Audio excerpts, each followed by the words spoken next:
Hello guys, hope you all are well and safe, and welcome back to PMCG again. This is your designer friend Swastick Acharya presenting you today the new design tutorial in Adobe Photoshop regarding an e-commerce brand social media banner or ad design.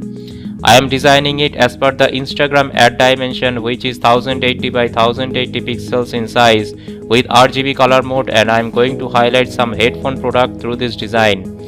As I always used to tell you that always try to make the design informative and also creative and attractive through simple and creative design methods, and not to include any complicated design methods which will never attract viewers' eyes. Just need to focus on the main business informations and present it to the viewers through basic creative ideas. If you are aware of all these things, then this type of design will never be complicated one for you. If you watch it till the end, then I hope you will better understand all these things.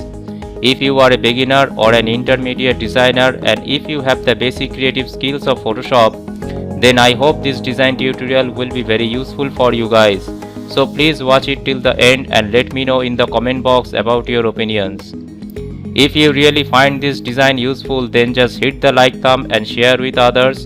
And if you are newly watching PMCG, then just do subscribe and turn on your notification bell to stay updated with every new design tutorials in the future.